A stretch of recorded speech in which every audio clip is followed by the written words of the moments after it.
termasuk tadi ada disebut rujukan jadi banyak yang kita diskusikan hari ini dengan Dinas Kesehatan Kabupaten Kota dan seluruh rumah sakit. Bu, kan Pak Gubernur meminta semua rumah sakit untuk siap, Bu ya. Ya, jadi tidak boleh ada yang menolak pasien dan bahkan Apa ada bantuan khusus Bu dari Pemprov Bu, atau ada alokasi dana khusus terkait ya dengan kayak tadi alat pelindung dirinya,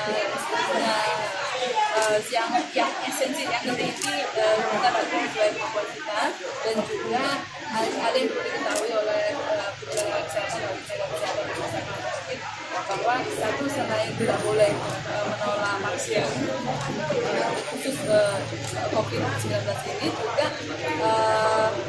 biayanya juga ditanggung oleh Ibu bisa dijelaskan Bu untuk sampai dengan hari ini hasil rakor tadi berapa yang PDP, berapa yang untuk PDP Bu? ya, Suspek. PDP dan ODP. Ya, PDP ada 4, 2 yang semula dan kondisinya sudah semakin sehat, ada 2 lagi balita yang sebenarnya tetapi ini saking jaga-jaganya.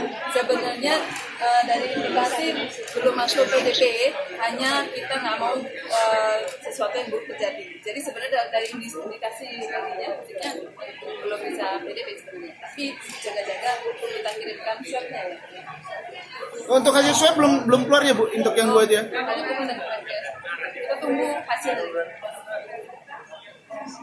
Soalnya kalau sudah segini harus cantik. PDP sendiri Bu, ini kan bertambah 2 Bu. Iya. Untuk saat ini memang PDP bertambah 2 pasien dalam pemantauan. Jadi tidak perlu panik ya. Kalau pasien dalam pemantauan itu adalah justru kita juga merawatnya lebih cepat merawat dengan baik sehingga dia tidak menjadi sumber penularan kepada yang lain. Ya. Jadi 2 yang terbaru adalah balita. Tapi memang itu tadi sebenarnya untuk khasnya sekali sih tidak ada. Tapi karena kita harus memeriksa swabnya, kita masukkan ke dalam PDP. Dan sekarang yang diperiksa swab itu tidak hanya pasien dalam pengawasan, tetapi orang dalam pemantauan jika dia menunjukkan gejala-gejala seperti demam, batuk pilek, dan sakit tenggorokan, itu petugas juga akan mengambil swabnya. Ya, karena status negara kita kan sudah berubah menjadi negara yang terjangkit confirm untuk COVID-19. Untuk Indonesia sendiri dibagi lagi. Ada daerah terjangkit. Daerah terjangkit itu saat ini masih DKI Jakarta, lalu Jawa Barat, Jawa Timur, Jawa Tengah, Kalimantan Barat, Sulawesi Utara, Banten, dan mudah-mudahan tidak sampai ke Lampung. Ya, berdoa mudah-mudahan COVID-nya tidak positif. Bu ada larangan Bu untuk ke Pulau Jawa Bu, warga kita? Kenapa? Larangan untuk kita tidak melockdown ya. Presiden aja tidak lockdown, masa kita lockdown? Lockdown itu akibatnya berat sekali loh untuk ekonomi dan lain-lain loh. Ya, yang penting kita menjaga stamina tubuh.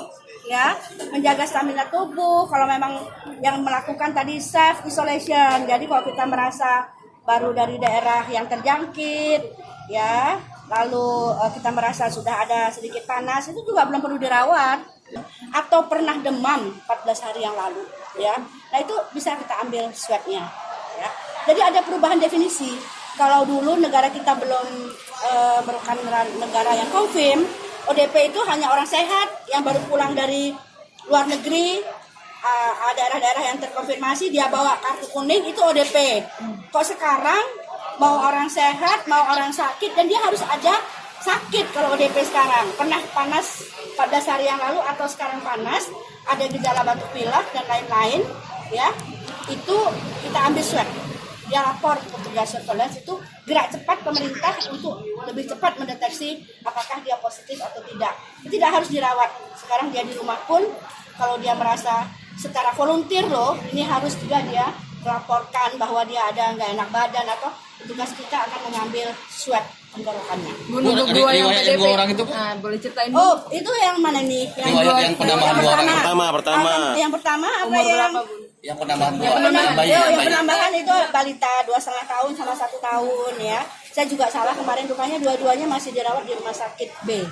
ya, tidak di rumah sakit Abu Muluk tapi rumah sakit Beleza karena dia belum ada, karena dibagi ya sekarang yang dirujuk ke rumah sakit yang ditetapkan oleh Kementerian Kesehatan kan ada 4, Abu Muluk, lalu Ayani, Bobazar, dan Ria Kudu. Itu hanya PDP dengan distres pernapasan. Jadi kalau dia sesak sekali sampai memerlukan ventilator, itu dia harus dirujuk ke rumah sakit 4. Seandainya dia hanya batuk pilek, demam, sakit tenggorokan, sesaknya tidak seberat sampai megap-megap gitu, dia cukup di rumah sakit isolasi, rumah sakit yang ada di seluruh Provinsi Lampung. Tadi sudah kita tetapkan, semua rumah sakit harus punya ruang isolasi. Ya, jadi itu jangan semua nanti dibentuk ke Abu Muluk, nanti akhirnya kewalahan. Jadi udah ini bukan juga yang membuat provinsi, ini kementerian yang buat.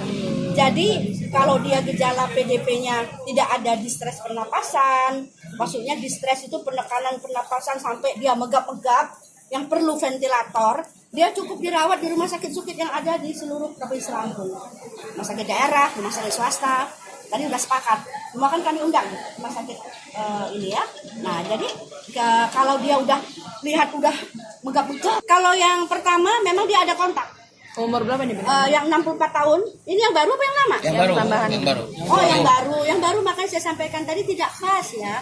Yang satu balita hanya takut neneknya baru pulang dari Jakarta. Padahal neneknya sehat, makanya kita tidak sebenarnya ya, tapi kita periksa swabnya. Nah, yang satu lagi ada sedikit sesak, makanya kita masukkan.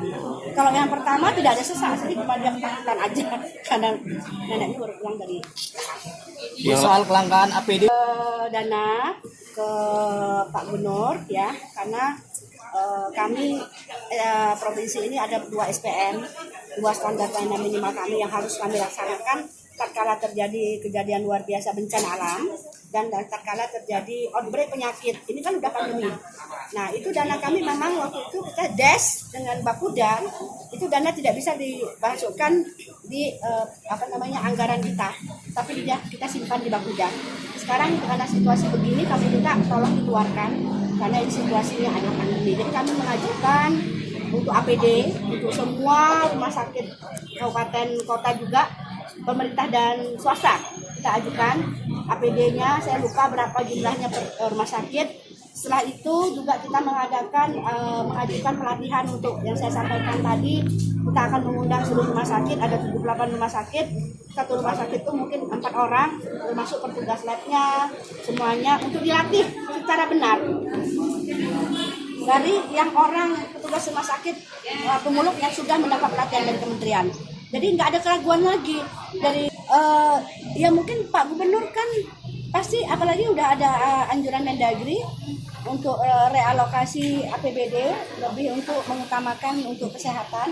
Mungkin ada kebijakan beliau ya. Jadi yang kami cuma perlukan saat ini nggak sampai 10 miliar kok ya, hanya untuk beli APD lalu melatih, itu insya Allah tidak akan sampai 10 miliar. Mudah-mudahan disetujui dan bisa kita laksanakan dengan cepat ya. Nah, nggak bisa mendahului ini karena nggak mungkin kita nunggu, karena untuk mengeluarkan anggaran pasti ada prosedur yang harus dilaksanakan ya. Tapi kita harus laksanakan dengan jaminan. Beliau bilang saya ACC nanti Bu, yang penting laksanakan dulu. Insya Allah. Yang penting masyarakat bisa dilakukan pelayanan. Bu, untuk kelangkaan Tim kita sudah turun ke apotik ya, beberapa apotik dan PBM. itu Bu, itu kan lokasinya di Bandar Lampung Bu. Tidak ada isolasi tempat untuk atau kan melakukan disinfektan gitu Bu terhadap itu, karena untuk membuat warga menjadi lebih Kami baru melakukan tracing. kan itu tanggung saya Bu. Ya, kita baru melakukan tracing tatkala sudah ada hasil. Kalau dia sudah positif, baru kita melakukan tracing. Ya, namun kami petugas kami surveillance itu di lapangan, walaupun belum ada pengumuman, udah mendata. Jadi siapa aja yang mau nanti begitu memang hasilnya kurang baik, siapa yang harus diambil swabnya semuanya. Untuk anak istrinya juga Semua belum ini Bu. Hah? Untuk anak Belum istrinya juga ada belum. karena kita